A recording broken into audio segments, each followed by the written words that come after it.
Hey everybody, welcome to Woodchat for May 7th, 2014. I'm Matt Gradwall from Uppercut Woodworks. You can find me on Twitter at UppercutWood or on the web at uppercutwoodworks.com. If you're watching the video but you want to participate in the chat, head over to uppercutwoodworks.com/woodchat/chatroom and log in with your Twitter handle. And you can watch the video and join in the tweet chat all at the same time. And it's a pretty easy thing to do. Scott Meek is having allergy problems tonight. Whooshy!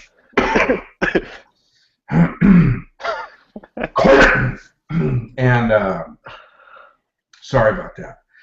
Zyrtec. But Chris is here. Chris, how are you doing? I'm doing just fine, Matt.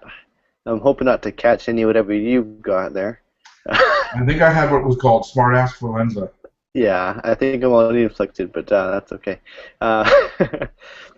Chris Wong coming to you from Port Moody, BC on behalf of Flare Woodworks and Time Warp Tourworks.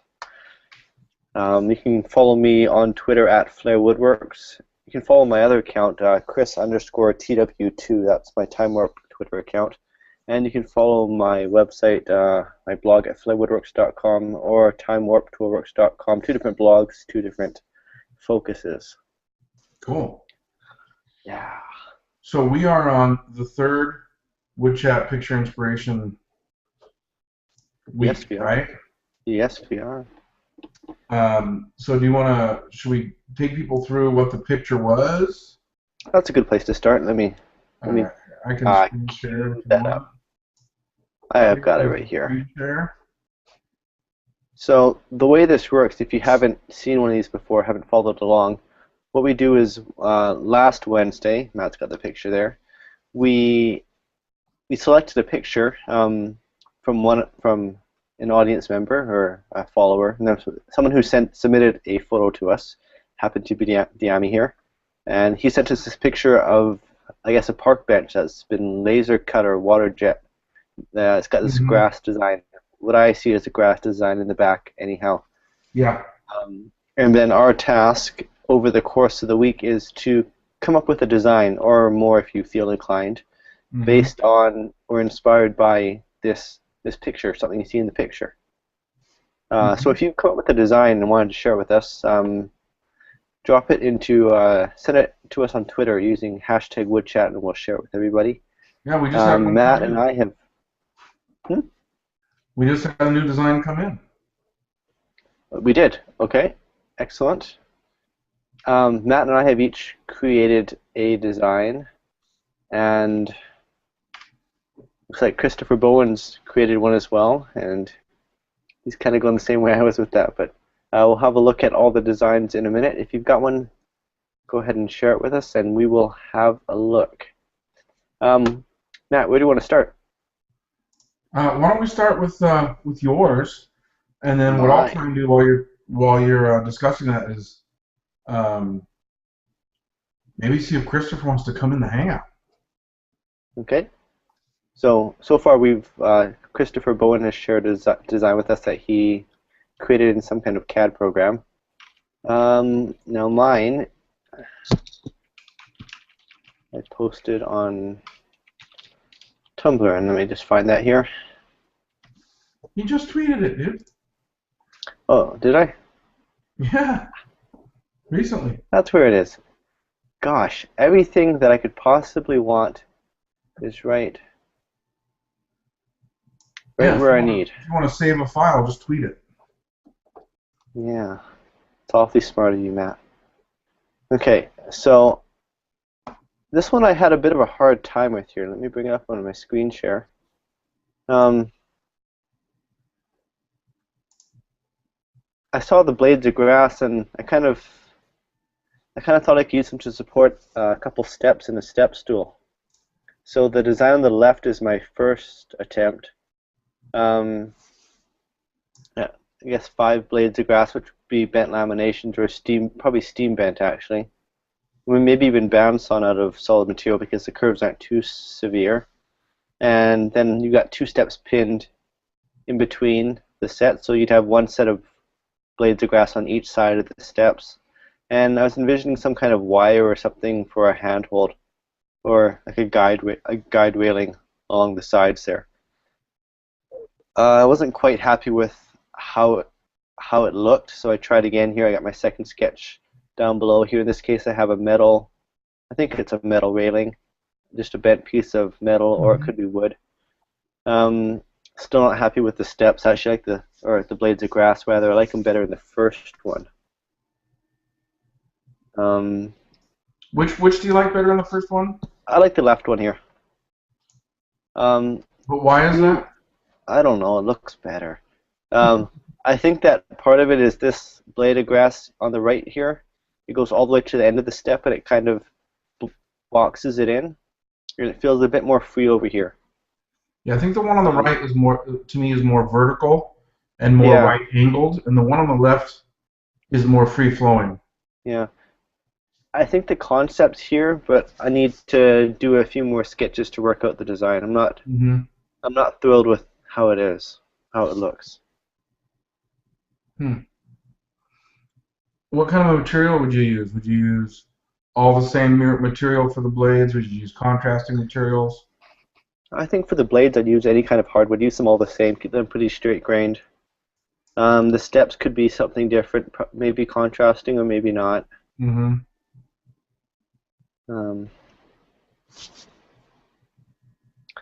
not totally thrilled with how it looks at the moment, but Okay. I got some ideas down there. Do you think you need the thing on the top? No, I like the idea of having that handrail though.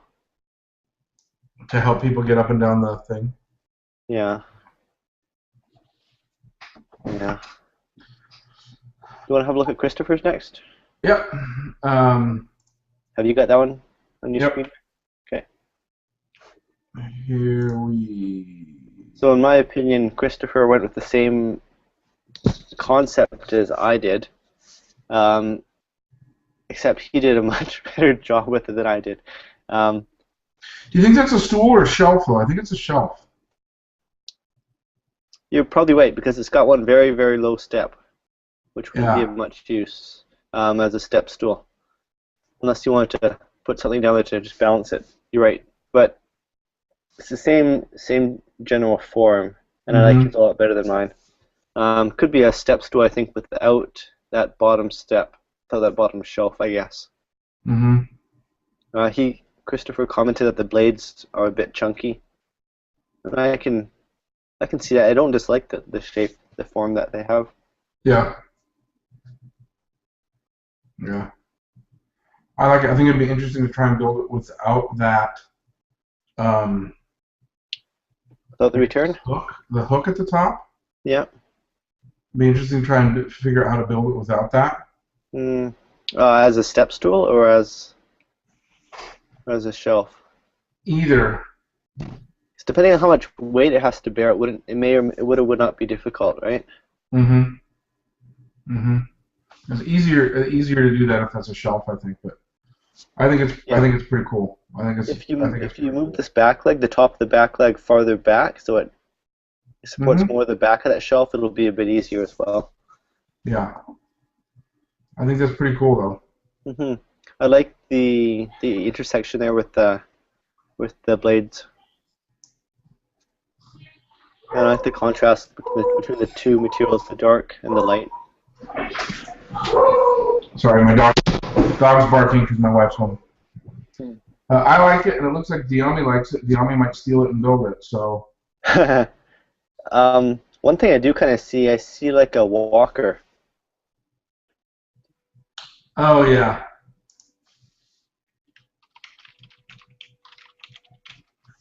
Yeah. That's necessarily good or bad, but if you don't want... Sorry, those hooks look a little bit like handles. Yeah. Yeah, the hooks look a little bit like handles. Yeah, you're still screen sharing there, Matt. Oh, yeah, I am, all right. Okay. Let's see, just checking on the tweets here. Yeah, so Christopher said that it was intended to be a shelf, as we suspected, due to the bottom one. I think it would make a pretty good design as a step stool, Mm-hmm. better than mine at least.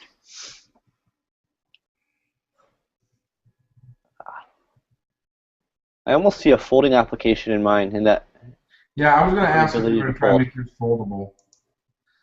Um, Nothing like a good old folding step stool.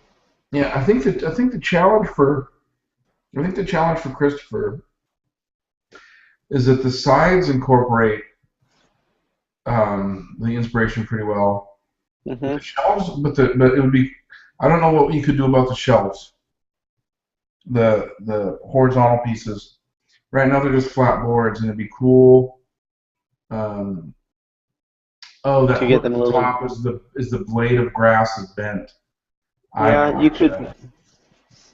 you could laser cut a design or do some inlay in there of some kind of motif of flower or Hmm. something natural. You cut the even just a round profile, uh, convex front edge would help. Have Or you ever not seen necessarily help, Keyray but board? a which? Keyray board. No. So here, let me find a good picture of it for you.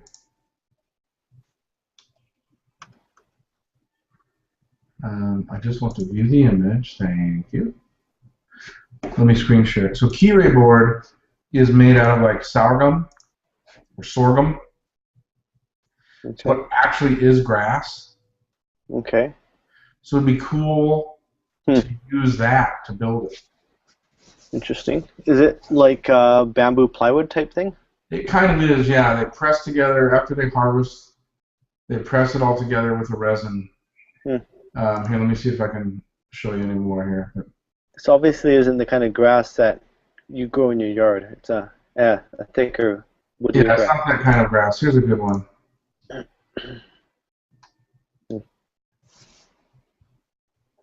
Kirei, is that what I saw? Kirei, and it's used a lot, um, like in coffee shops and in modern Hmm. hip stuff. Trying to find a good big picture of its use, but it's grass itself, and so that would be a pretty cool material to make it out of, to Hmm. use for the construction of a piece. That was Kirei, right? Kirei. There's people who use it on floors and stuff. I don't know if that's a good idea, but um, Well, what's wrong with walking on grass? yeah, you don't have to mow it, which is Yeah. great. It's kind of done growing, but it's a pretty cool material. And what they used to do with all the material was they used to just burn it. So now, Okay. making building materials out of it's pretty cool. Hmm. Um, my biggest concern with using it would be about the adhesive. Yeah. Yeah. And, not only does it last, but um, does it off gas and stuff like that. So, Hmm. but there's some other cool materials like that you could use. So, Hmm.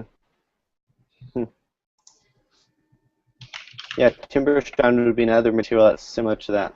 yep. And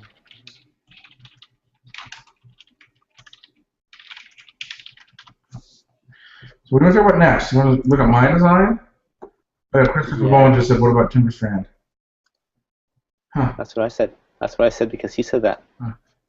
Oh, you said it because he said it? Yeah, Cool. I'm not that clever. I thought you were. So here, I'll show you the one I did. Um, so I basically, looking at the original picture, there was those blades of grass. And if you remember the first week, I did a lamp with Yeah. Scott's shaving. So this one, I put all the blades of grass together. At the bottom, it would obviously be a cylinder. And then I would want the um, and I would use thin veneer like I did in the lamp in the first week. Hmm. For the inside, I would use light color, and as I went out, I would use a darker color. At the top there, that's supposed to be the lily itself, but that's looks more like a tongue from a Rolling Stone album, and I don't think it's at the right scale. I'm not even sure I'd put a flower there, but if I did, Hmm. I would find somebody to make it out of glass for me. Cool. But in here, sort of in the middle, the idea is that there'd be a light source. Okay, so light comes out from the bottom. Coming up from the bottom, there'd be a light source. And I would want to have it where all the leaves weren't all on the outside. I would actually try and figure out how to put the light in, and then have a thing that sits on top of it far enough away from the heat so that you could have blades coming out at all different distances from the center. Right. So that it would cast shadows and things like that. So what you're saying is there isn't a big hollow in the middle. There's a big hole in the middle with a light. Yeah. Okay. So if you were to do it top down, it would look like a series of concentric circles, basically. Right, yeah. With a light at the center. Yeah. That's a pretty cool idea. Yeah, if you can get some thick veneers, you could probably, if you had green wood and you saw thick veneers, when they dried, they'd probably even take the curve of the leaf. You just have to cut it out into the shape of the leaf. Yeah. Or else you could wet it and then laminate them or something. Yep. It would be cool to do a couple that were bent, like what Chris did. But that's the idea. Now, if I did the glass lily at the top, I don't know if I would just do one. I'd probably do 3 or 5. Okay. But then I thought of, could this stalk that is on be hollow, so that so that you could have light go up the stalk and then into the glass. Cool. Okay. So, I think that would be pretty cool. But I don't know any glass blowers around, so. I know a few. You know some glass blowers? Yeah. Get them working on it for me. Yeah. Right. I thought about would I paint it? Would I have green on the outside and then it would look like wood on the inside, using something very, very white?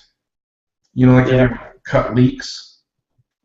Okay. Yeah. Leeks are kind of that way, where on the outside they're green, but as you get towards the middle, they get white and yellow. And so I thought, what if I used a very, very, very light wood, but then as you went from the center out, I used like a water-based dye, and they got progressively just a little bit, tiny bit greener. So, I don't know, it could be fun.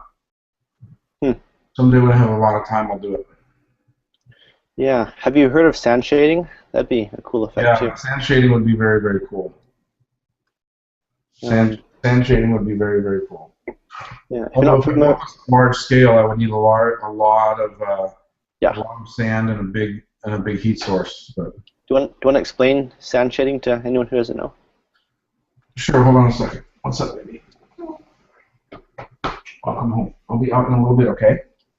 So with sand shading, what's wrong? Sorry about that. I'll be out in a minute. Sorry about that. That was a family break time on Woodchat.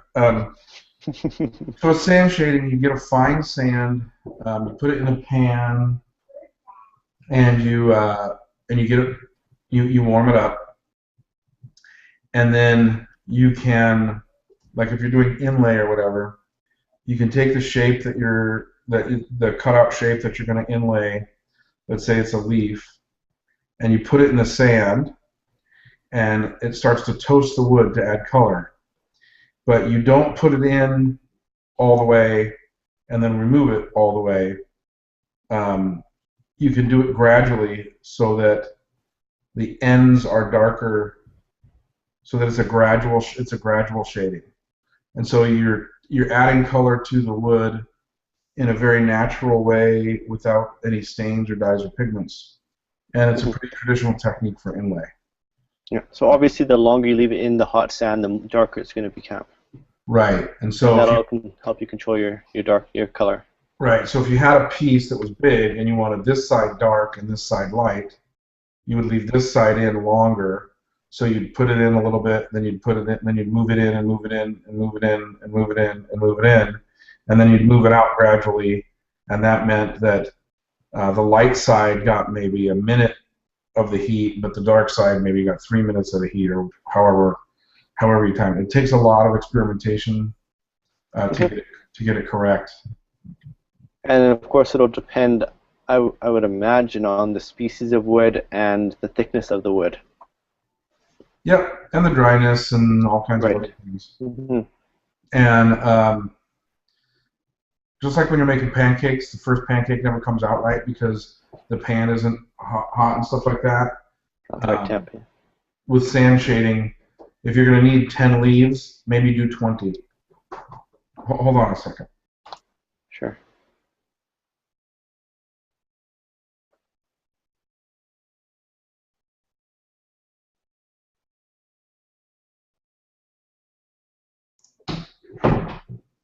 Okay, that commercial's over.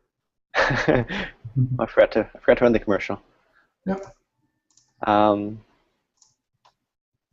If you've got any questions for us about any of the designs or anything else to talk about, you can let us know on Twitter. Just ask us your question and include the hashtag Woodchat. I've got one other design to share. I actually came up with two designs. One was the first direction I went, which is a little bit unorthodox, and then I decided to do something a little bit more more normal, I guess. And that was the stool. And let me share with you the other designs. Had a good time, Matt, or do you want to? Yeah, let's do it. Okay. Let me bring it up here. So to show you where I got, instead of showing you directly, I'm going to show you how I got to this here. Let's go back to that picture that Diami posted. It's right here. Okay. So if you look closely at the bench, you see that there's this area here which the design is cut into, and it's held off of the rest of the frame with little standoffs. Yeah. So it's kind of floating within the frame. And obviously there's a lot around here, so it's strong and doesn't move. But it kind of got me thinking, what if there were only two of them in the middle? Then it could spin. Oh, yeah. So that led me to this crazy design. I'm not sure what this would be. Maybe just a wall panel of something. Here's the design. Or a wall panel? I don't know. I drew it as, I didn't know what to do, so I put it on a pedestal. But basically you've got a rectangular frame with two pivots, and then the middle frame spins, and then inside that you have two frames that spin on their own, and then inside that you have two more frames, and then another frame inside. Yeah. So and they're all spinning on different axes. Yeah.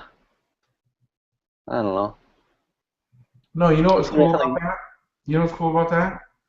It could actually be, on a large scale, it could be a flexible workspace. What? You have to explain that to me, Matt. Okay, so let's see. Do I have any props I can use? Sure, I have a priority mail. All right. Let's say that this is your large-scale room divider. Okay, and it's flat against the wall. Okay. And then you spin it, so it's open. Yep.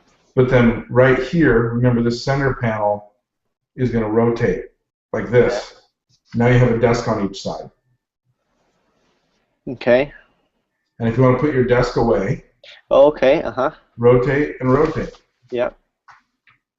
Right, you'd want some kind of locking mechanism, but Unless you have equally heavy people leaning on each end of the bench. Yeah, at exactly the Table. same time.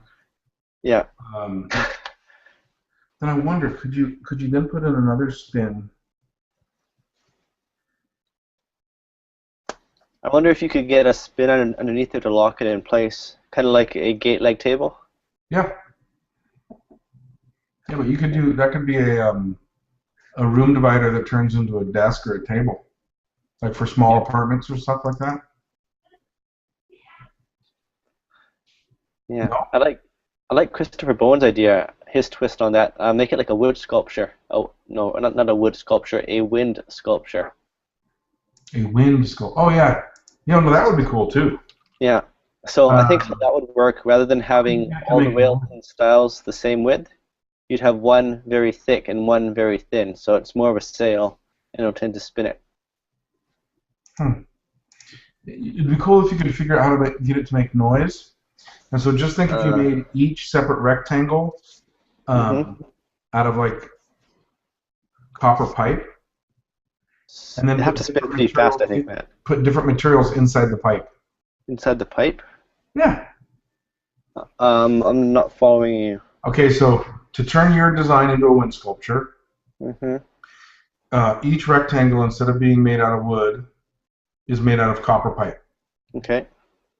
And rectangle, each copper pipe rectangle has a different material inside it. Water, Okay. marbles, sand, Okay. so that as they move, the Okay. materials inside move and it makes different sound. Okay. Or you could even do hollow wood, right? You become a marimba. It's a wood Yeah. marimba. Yeah. That'd be interesting to try. One concern I would have is all those weights, whatever it is, the sand or the marbles, going down to Yeah, one keep it corner and from then it never moving. moving. I guess you'd have to have a big enough sail to get it to move, or a large enough scale where the mass inside is insignificant.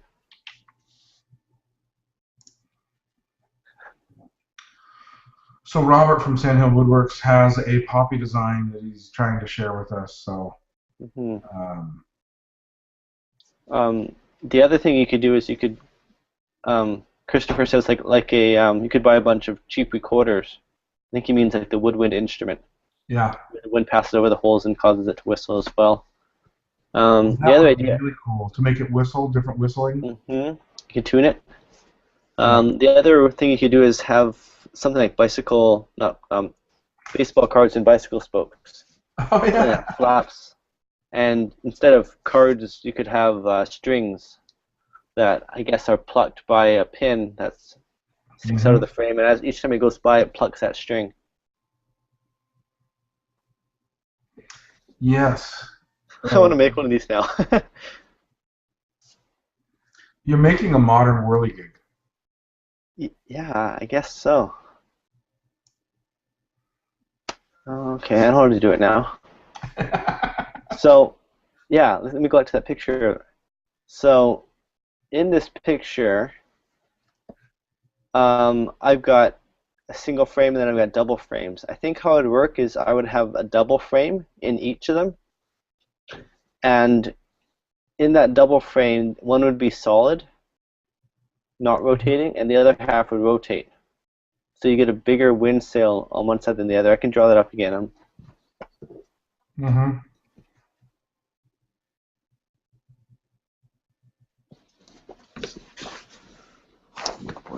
I need a hook Oh, for my whiteboard right here. go for it. I don't have one now. Maybe I do.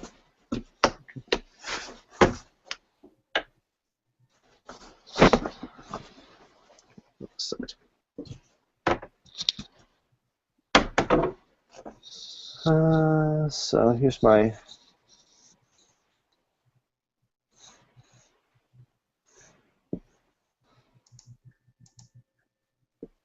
So I'd have one half that's solid, and the other half would be that frame. Hmm. And then again, it would divide one half solid and one half frame. Hmm. And then again,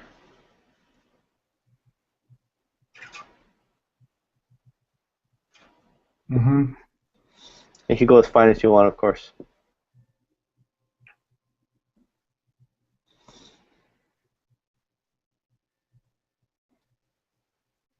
So even when this surface is exactly perpendicular or exactly parallel with everything else, there's still more mass, more wind area, Mm-hmm. more area to catch the wind on here than over there. And when it's turned, there's definitely more, so it's spinning faster. So it would always face the wind. Each part would face the wind. Yeah, or yeah, It's like your whirly gig has a whirly gig, and that whirly gig has a whirly gig, and that whirly gig has a whirly gig. yeah. And I mount it on my post here like this. That would spin. And if I wanted to create noise, I could put either a flapper in here, like a bicycle card, a tongue that flips against there, or also I could have a string against the corner that gets plucked. Mm-hmm. Or I could have a bell in the corner.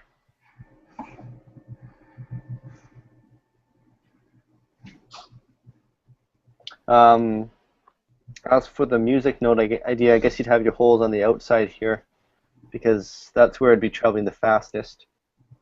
No, wait. Rotation is there. Oh, frame. It's not right there. Like this here. Yeah, it's been fastest on the outside, so this would get the holes for the music.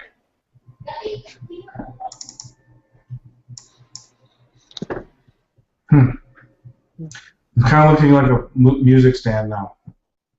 Yeah? Yeah, I guess it is kind A of musical music stand. better. Yeah. Yeah. Okay. So that's my cool idea for my idea that started out being kind of ridiculous, I thought. Turned out to be pretty cool. Who wants to build one? Not me. I got enough stuff on my build backlog. Yeah, I know. It seems so cool. I want to build one. Good one. Okay, I'm going to cut out a Woodchat early here and just go build one, okay? I wish. Well, so what would you make it out of? If it's going to be an outdoor sculpture, do you do solid wood? Are there problems with solid wood, do you think? Would you go plywood? You know, I would try and do, Metal? well, if you want wind to go across it and make sound, um,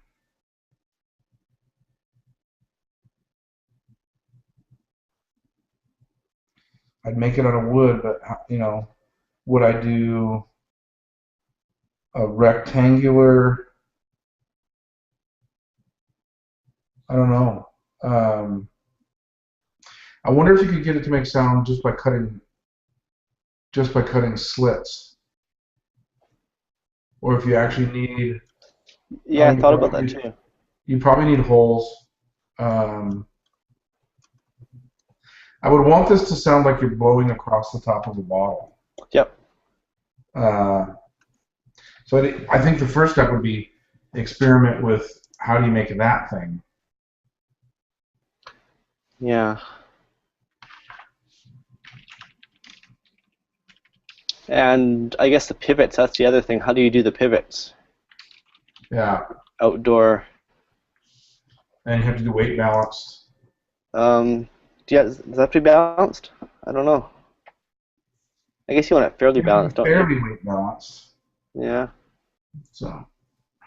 If your pivots are dead center, it shouldn't be a problem though, right? Just as long as you get them centered. It depends on if you are removing the equivalent material from both sides of the center. Okay.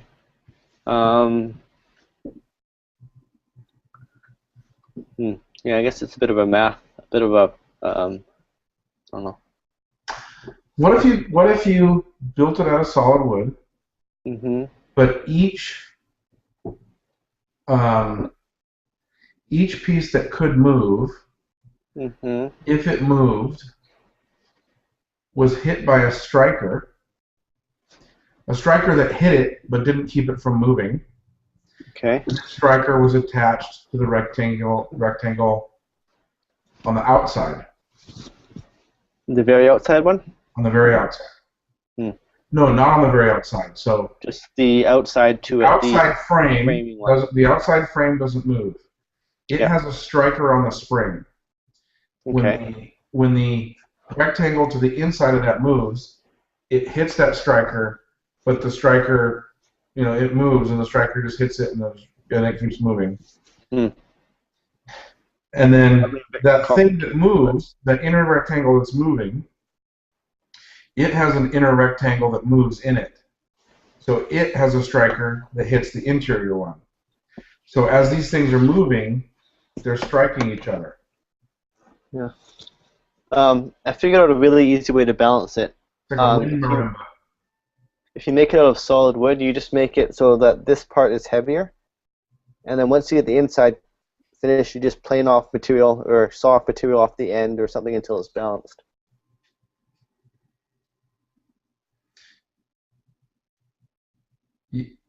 Sure. Yes, until it's balanced. Yes. Yeah.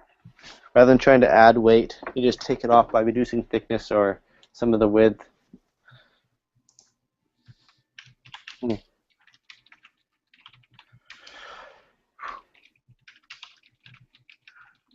How to do that? How to do that?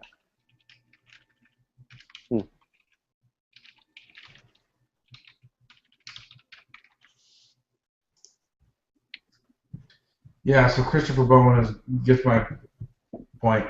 Like a xylophone that strikes itself from the wind. Mm-hmm.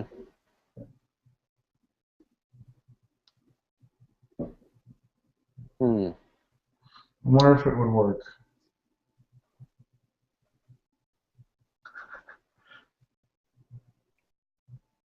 Woodchat has now become Woodthink. Would think, yes. Or Would Wonder. I wonder if I can do this. I wonder if... You're making a musical whirligig. Yeah. But without the little lady milking the cow. Yeah, I want to see it flying around it really fast. I want to see it move more than I want it to play music. But music would be cool too. Yeah. I'm wondering if brass plumbing pipe or something would be good for the bushings, bearings. And just with an Allen space in between. That way, like, you can't have a stopped hole really if it's outdoors because they'll just catch water and it'll be a problem unless, assuming you're making it out of wood. You could use real bearings. Okay. Put a bearing in the top, embedded up inside the wood. Put a bearing in the bottom. Figure out some kind of axle. Okay. And instead of making the cuts between the top and bottom like this, make them like this. So that any water that got in there, it would be hard for it to get in there, but it would instantly run out. Right? You basically have a cone inside of a cone with bearings and an axle. You could do it that way. Okay. Robert has emailed you. Yes, I have it right here. I am going to show you as soon as I get it up. So Robert, I'd like some clarification exactly what we're looking at here. This isn't. Is this just a design for an inlay based on Charlie's picture? Yeah, I'm gonna bring it up here, right? So I'm trying to figure out if this is inspired by the bench or an inlay design inspired by what we were talking about on Christopher's shelf. Yeah. He said, I'm using Inkscape to draw this for an inlay with sand shading to give it depth. It's a pretty good drawing. Oh, so this is gonna be inlay on a project, and he's gonna sand shade it to. Yeah, that's cool.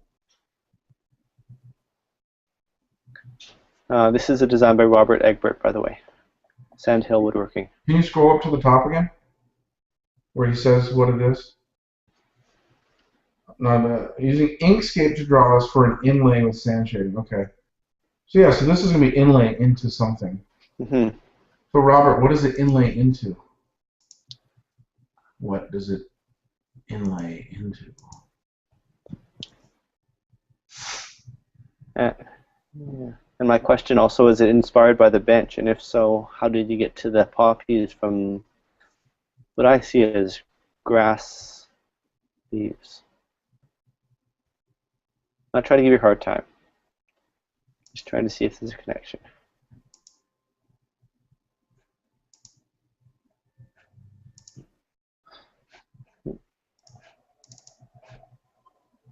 How would you sand shade this, Matt? How are they sand shaded? Yeah. Inkscape to One draw. at a time. So One little bitty piece at a time, usually. so each section lined off is a different piece. Is that what I'm seeing? Is that how you would do it?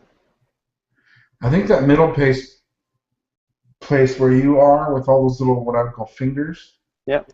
would make that pretty freaking tough. So I'm not sure. But on Yeah. the bottom one, for instance, you have these larger petals, Mm-hmm. and I could see sand shading those. Um, Yeah. and I could even see, taking the stems and making them out of the exact same species, but just sand shading them until they're very, very, very dark. Mm-hmm. I wonder if you could use a pyrography pen as well.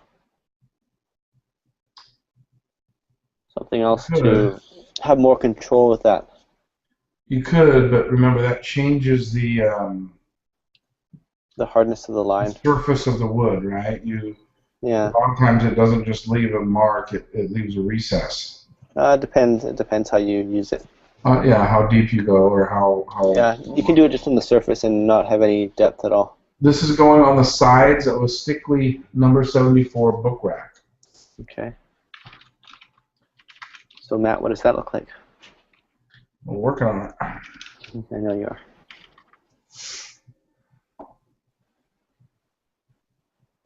Oh yeah, I did not know that was called a Stickley book rack.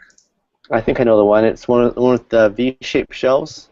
Three sets Yep. of V-shaped shelves inside two tombstone-shaped ends. Very Yep. cool, Robert. Do you have a picture to share with us, Matt? Yep. Trying to find a really good one. Okay. I want one that's got A poppy on the end? No, I want one that's high res. Okay. Here's a good one. Yeah. Here's a good enough one. Here you go. Okay. So Robert is cutting out the design using a Chevrolet, which is a marquetry horse. I guess the modern day equivalent is a fret saw or a scroll saw, but it's basically a frame saw with a very fine blade that you guide through the wood, and it holds the saw at a perpendicular angle to the veneer that you're cutting. It's interesting because there's quite a few variations on this book rack. Yeah. But I think this is the I think what I'm showing here is the last few designs. This is the authentic. Well, no, this one's got a straight shelf on the bottom and a V shelf on the top. This one is a bench, even though they call it a Stickley book rack. Oh, this one has a V on the top and the flat on the bottom. So I think this is the authentic design, and you can see Okay. Can you see down at the bottom of the legs? It's got a bracket cut out. Yeah, but in the middle of the bracket, it goes up just slightly. Yeah, it's like the I don't know that punctuation It's like a curly brace. on side of yeah. Shift square brace. Yeah, so Yeah. that seems to be the authentic design, which is cool because it's obviously very functional, Mhm. and the books don't fall out. Yep. Here's one that Greg Paolini did. You can see he did two V shelves and A a flat flat shelf. shelf on the bottom, and the vertical pieces aren't they taper as they go up. And these also Okay. aren't pegged through tenons. They don't look like they got tusks. No. So, So but I it's think that's beautiful. how's it held together, Matt? Just glued, wedged, or something, or I don't know. It doesn't say. yeah. See what the webpage says. It's from Fine Woodworking. A portable book rack. Let's see. Let me stop screen sharing while I do the research here. Okay. Um, Simple through for, tenons, but it doesn't say. for anyone wondering, this is a Chevrolet, aka a marquetry horse. Mm-hmm. It's a fairly complicated piece of equipment, usually shop built, from what I understand. Um, it's got a guide bar that runs here and linear bearings, or it slides along this way. And you can see one arm of the saw and two arms of the saw which attach to the bar. And then you have a fine blade between it. And you just slide the frame forward and backwards. And your workpiece is held vertically in between the jaws. One of them is here, and there's a back jaw. And the jaws are operated by the foot pedal. You step on the pedal or press it, and then it squeezes your work. And then you make your saw cut. The saw pivots up and down along that rod. So you get a vertical cut, more or less. It's a bit of a sweeping cut, but a fairly long arc. And then you're constantly living up on the pedal and readjusting your work to change the angle, the direction of your cut. I got that picture from one of the Lee Valley newsletters from Volume 4, Issue 5, May 2010. I'll drop a link into Twitter for anyone interested. How you doing, Matt? Did you find anything interesting there? Yeah, I downloaded the full plans. Okay. Looks like it's just glued together, but Okay.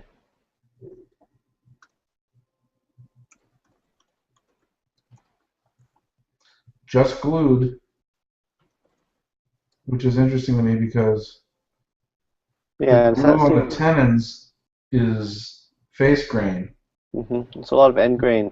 The glue on the mortises isn't. Mm-hmm. So I'd be worried about it. Yeah.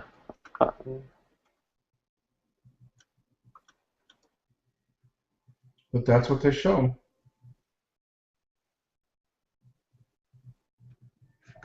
But now I have the full-size plans, so if I want to do anything awesome, I can do something awesome. So they're just glued.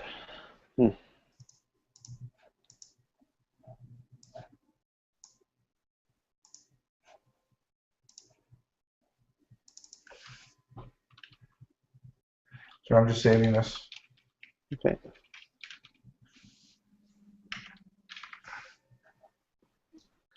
Okay, getting Anything caught up on interesting? tweets. Okay.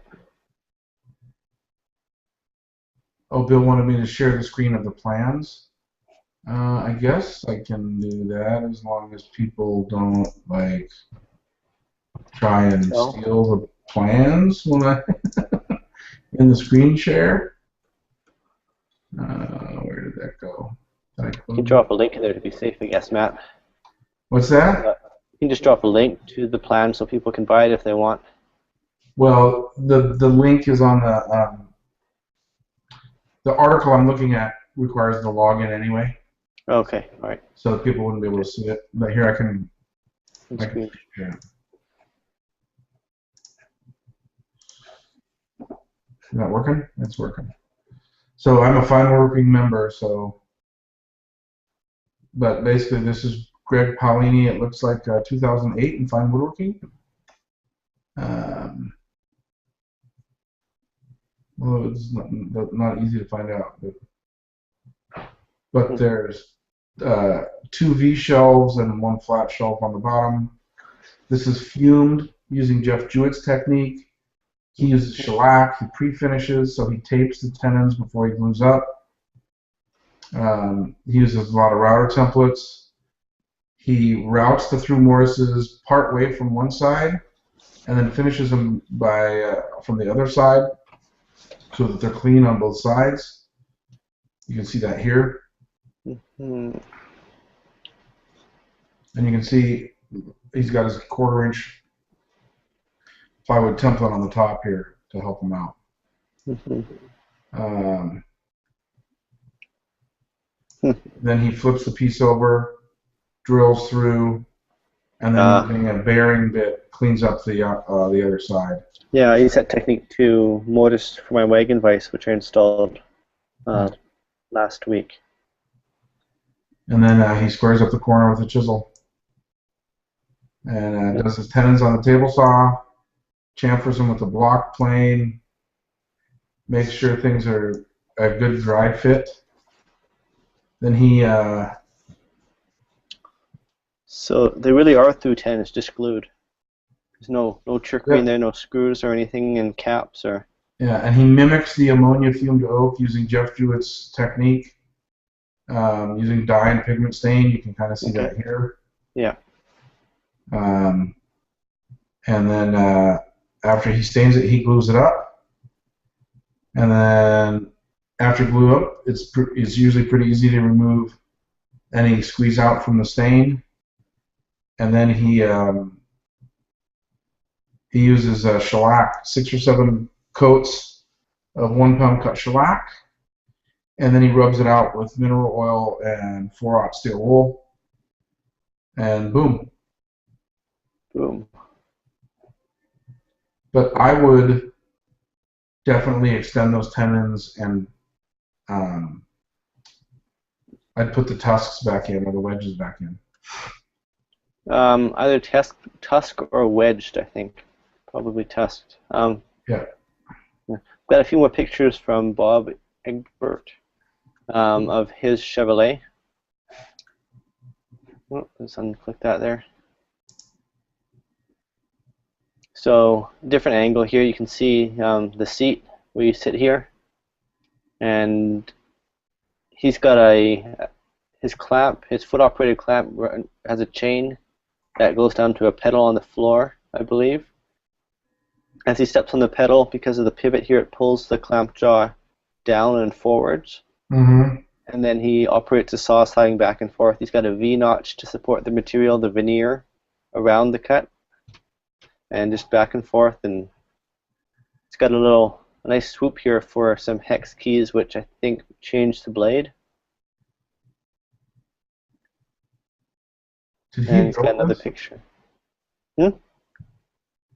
Did he build this? I believe so. Wow.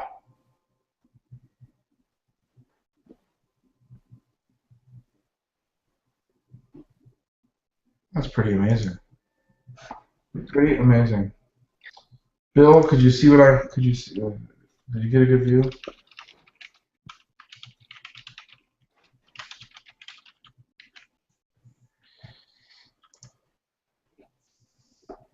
Okay. Well, now I'm interested in that Greg Paolini Stickley number 74 a lot. You are, right? I am. Interested enough that you want to build one? Oh, yeah. Eventually, I think I will, yeah. You know what we need, Matt? We need a picture inspiration game picture for next week. If anybody has one, send it. I found one this morning that I thought was really cool. I think I put it on my Pinterest board.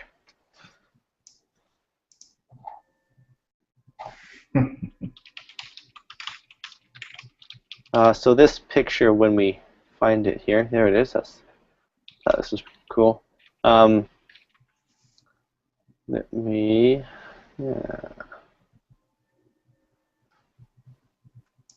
I love mechanisms, Matt. I don't know about you, but something about simple mechanisms kind of simple machines. Excited. So here we have, looks like a marble cylinder drilled out, and it has a candle, a tube stick candle through the middle, and it's got kind of like this, I don't know what you call it, but you slide it up and then you can rotate the pin into various holes to change the height of the candle.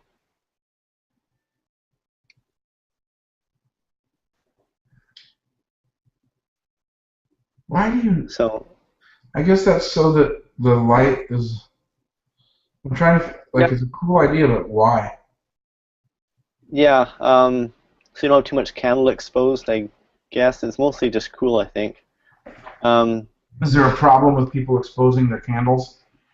Maybe they're less stable, more likely to tip over. I'm sure the marble base gives a lot of stability. Yeah. I'm not sure it's solving a great big problem in the world, but it's pretty cool, and I hope that you'll find something in this picture that's inspiring.